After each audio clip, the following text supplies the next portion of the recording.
तो हेलो दोस्तों, ये है मेरी वीडियो का सेकंड पार्ट। अब तक मैंने आपको बताया कि लैला मजनू में प्यार हो चुका है, बिछड़ना भी हो चुका है, लैला की शादी हो चुकी है। अब कहानी में आया था 4 साल का लीप। तो वीडियो शुरू करते हैं। हेलो लैला, कैसी है? और आप शैला, आप सब आज कैसे हैं? कहानी में 4 साल के लीप के बाद हो जाता है मजनू के बाबा का इंतकाल। उसके बाद मजनू जो है वो हमारा लंदन रहने लग गया है, क्योंकि वो लैला से दूर रहना चाहता था। तो उसको फ़ोन करके बुलाया जाता है, आता है वो, अपने बाबा के अंतिम संस्कार की सारी रस्में वगैरह करता है। वैसे तो वो ज़्यादा दिन रुकना नहीं चाहता था, लेकिन उसको कुछ काम पड़ जाता है, इसलिए उसे इंडिया में रुकना पड़ता है। तो वो एक दिन दोस्तों के साथ कैफ़े में गया होता है। वहाँ पर उसका भाई ऑर्डर देने जाता है, जैद। जब वो ऑर्डर देने जाता है, कुछ देर बाद वो आके वापस बैठ जाता है और अजीब सा बिहेव करने लगता है। ये सब जब मजनू देखता है, उसे डाउट होता है। तो वो मुड़ के देखता है और पीछे खड़ी होती है लैला। वो कहता है आई न्यू इट, मुझे पता था यही होना है। और वो हल्की सी नज़र उठा के लैला को देखता है शीशे में, और फिर वहाँ से नज़र चुराकर उससे चला जाता है, क्योंकि वो उसके सामने नहीं आना चाहता था। क्योंकि वो उसे कह के आया था कि जा, अब नहीं आता, अब तू ही ढूंढ मुझे।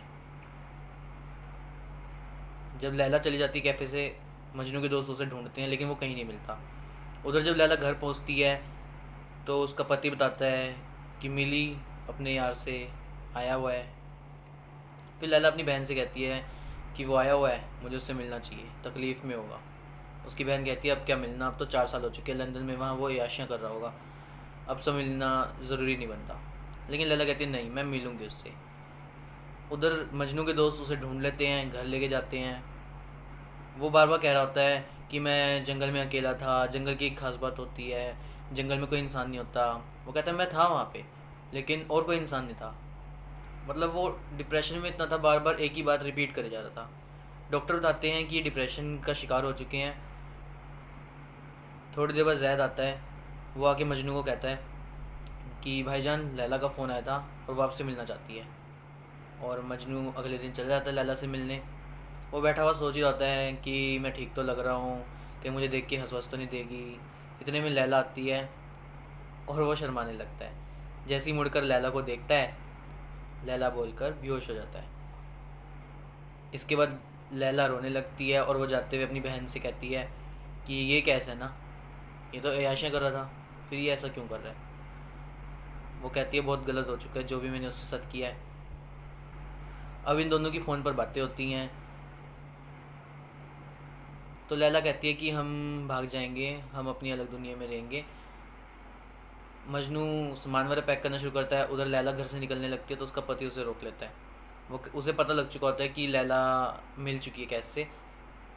तो दोनों में हाथापाई भी होती है थोड़ी बहुत। तो लैला अब कहती है कि अब मैं तेरे को तलाक दे के जाऊँगी, और जो तू एमएलए है, पब्लिक फिगर है, तुझे बर्बाद कर दूँगी। ऐसे में ये सब कह के लैला अपने घर वालों को भी कहती है कि आप सबकी वजह से मैंने उसके साथ ये सब किया है, पूरे 4 साल का बदला लूँगी। और वो चल जाती है कैश से मिलने। उससे मिलती है, बातें होती हैं। वो कहती है ढूंढ ही लिया आखिर तुझे मैंने। वो बताती है कि अब हमें भागने की ज़रूरत नहीं है, तलाक दे रहा है वो मुझे। ये सब सुन के मजनू खुश नहीं होता। क्यों? वो कहता है मैं जाने के लिए तैयार बैठा था। लैला कहती है अब हमें भागने की ज़रूरत ही नहीं है। लेकिन वही बात आती है, उसे दिखने लगता है सामने अपने वक्त, इंतज़ार। लेकिन उधर जो लैला का पति है वो अलग रहने लग जाता है, और एक दिन मूड बनाता है, घर से लड़ाई के मूड से निकलता है, और आगे जाके उसका हो जाता है एक्सीडेंट और वो मर जाता है। अब मजनू का भाई उसे कहता है कि भाईजान वो तो ऐसे मर गया है, अब आपको टेंशन की बात ही नहीं है, अब आपके और लैला के बीच में कोई आएगा ही नहीं। मजनू खुश नहीं होता। वो कहता है कि इन सब का मेरी और लैला की इक्वेशन पे क्या असर पड़ेगा। उसका भाई कहता है अब क्या असर पड़ना, अब तो वो रहा ही नहीं है। लेकिन मजनू को डाउट होता है कि कुछ ना कुछ गड़बड़ होएगी ही होएगी। उधर लैला रात के समय अपने घर से निकलने लगती है मजनू के साथ जाने के लिए। तो उसके बाबा उसे कहते हैं कि अब तो क्यों जा रही है, अब तो उस लड़के के साथ कुछ दिन इद्दत तक रुक जा। इद्दत होती है मुस्लिम धर्म में, जैसे कोई लड़की का, किसी भी शादीशुदा महिला का तलाक हो या उसके पति का इंतकाल हो जाए, तो कुछ महीने उसे बिना शादी के रहना होता है। कहीं ये चेक करने के लिए कहीं वो प्रेग्नेंट ना हो। तो उसके बाबा कहते हैं कि इद्दत तक तो रुक जा, उसके बाद तो उससे शादी कर और आराम से रह। फिर वो जाती है कैस से मिलने। उधर कैस अपने भाई से बात ही कर रहा होता है कि आएगी वो, मुझे तो नहीं लगता। उसका भाई कहता है आप भाईजान ओवर थिंक कर रहे हो, सब सही हो जाएगा, आती होगी। इतने में लैला आती है, वो कहती है कि कुछ गलत नहीं कह रहे हैं बाबा, कुछ ही दिन तो होते हैं ना इद्दत के, उसके बाद तो सब सही हो जाएगा। यहाँ मजनू टूट जाता है और वो हंसने लगता है। वो कहती है तू करेगा ना मेरा इंतज़ार? वो कहता है ओके ओबियसली ना, लेकिन वो हारने लगता है। और उसका यहाँ से उसकी पागलपन की और मजनू बनने की कैस से शुरुआत हो जाती है। वो कहता है इंतज़ार, लंबा इंतज़ार, डिवोर्स का इंतज़ार, इद्दत का इंतज़ार। फिर अपने भाई से भी कहता है जैद से कि ये इंतज़ार पागल कर देगा मुझे। वो अपने भाई जैद से कहता है कि इससे बेटर तो मैं लंदन में था, डिस्टेंस था ना। कभी कभी तो लगता है ना कि जाकर कूद जाऊँ उसमें। डर मत, कूदूंगा तो नहीं,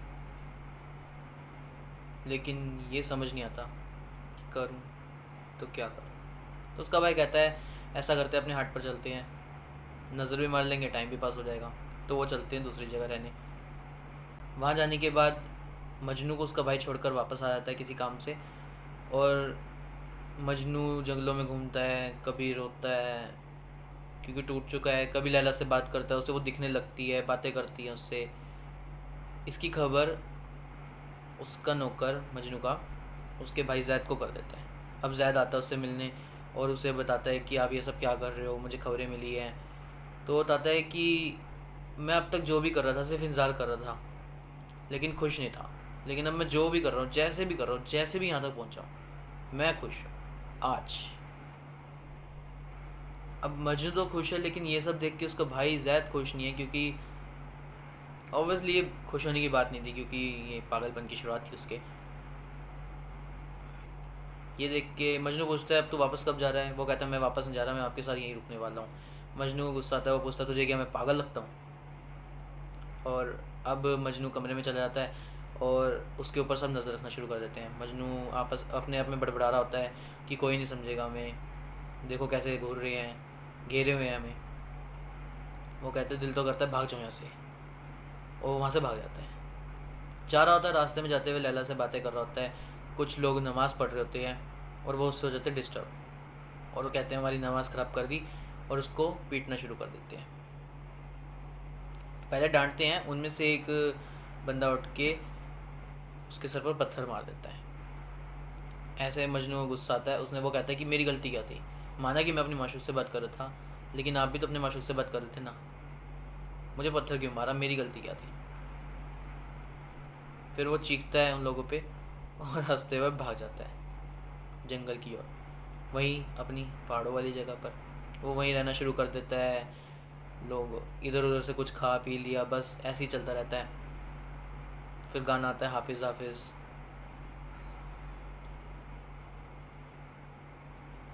एक दिन लोग उसे एक दिन लोग उसका पागलपन देख के उसको पकड़ने का, मारने पीटने का प्लान बनाते हैं, लेकिन वो उनसे बचता जाता कूद जाता है ऊपर से और पानी में गिर जाता है। और फिर उसके भाई उसे ढूंढ रहे होते हैं, वो ढूंढते ढूंढते आ जाते हैं और उसको उसके कमरे पे से ले जाते हैं। जब उसे होश आता है तो देखता है आसपास उसके दोस्त हैं, लैला है। तो उसका एक दोस्त कहता है उठ जा, देख कौन आई है, लैला आई है। वो कहता है पता है मुझे कौन आई है, ये लैला है। तो क्या अलग बात होगी, हर रोज़ आती है, हर जगह होती है। फिर वो लैला उसको पूछने लगती है, लैला उसको कुछ कहने लगती है। वो कहता है कोई नहीं समझेगा, कोई नहीं समझेगा मैं। फिर उसके दोस्त कहते हैं लैला से मिल तो ले। वो कहता है लैला तो हर जगह है, उन पत्तों में, उस दीवार में, मुझ में, तुझ में, हर जगह सिर्फ एक ही नाम तो है, ला इला। मतलब वो कहीं ना कहीं लैला को खुदा से जोड़ देता है। ऐसे में लैला देखती है कि मजनू तो बहुत आगे जा चुका है और अब उसे भी आगे जाना चाहिए। लैला वहाँ से उठ जाती है और जाने लगती है। तभी उसका भाई उसे रोकता है जैद, और कहता है कि आप रुक जाओ, ठीक हो जाएंगे भाईजान, पहले भी ऐसा हो चुका है, तो लैला कहती है कि नहीं, अब ये आगे जा चुका है, मुझे भी आगे जाना है। फिर वो उसे समझाती है कि ज़िंदगी लंबी होती है, लेकिन इतनी भी लंबी नहीं होती है, एक दिन ख़त्म भी हो जाती है। कहती है कभी उससे पहले मेरा वक्त आ गया तो उसे मेरी मज़ार पर ले आना और कहना फ़लक की ओर देखे। और वो वहाँ से चली जाती है। और कुछ दिन बाद लैला दम तोड़ देती है और उसके हाथ में वही चीट होती है। कौन सी, या मुझे कमेंट्स में बताना। उधर मजनू को एहसास हो जाता है कि लैला नहीं रही और वो कमरे में बंद होता है, क्योंकि कहीं भागना जाए इसलिए उसको कमरे में बंद रखा हुआ था। वो वहीं तड़पना शुरू कर देता है, भागने की कोशिश करता है, सारा कमरा बिखेर के रख देता है। लैला को ले जाने की तैयारी होती है, उसकी अंतिम तैयारियां चल रही होती हैं। उसको दफना भी दिया जाता है। उसका भाई आता है जैद मजनू के पास और वो रो रहा होता है। वो कमरा खुलता है तो मजनू उसको अपने भाई को धक्का देके वहाँ से भाग जाता है और आगे जाके मज़ार पे गिरता है और टक्कर खा के उसके सर पर चोट आ जाती है। और वो ऊपर की ओर देखता है तो उसे लैला दिखने लगती है। तभी यहाँ पिक्चर का एंड हो जाता है और लास्ट में गाना आ जाता है, ओ मेरी लैला। और उस गाने से पता लगता है कि ये दोनों अब मर चुके हैं और मरने के बाद भी साथ हैं, क्योंकि कई जगह कहा गया है उस गाने में कि यहाँ पे भी तू हूरों से ज़्यादा हंसी, यानी दोनों जहानों में तुझसा नहीं, जीत ली है आखिर में हम दोनों ने ये बाजियाँ। तो ये था कहानी का एंड। पसंद आई तो लाइक और शेयर करना, कमेंट कर बताना और चैनल को सब्सक्राइब करना। और ऐसी ही किसी वीडियो के लिए, किसी कहानी के लिए तो और किसी भी सलाह के लिए मुझे कमेंट करना, मैं उस पर वीडियो ज़रूर बनाऊँगा।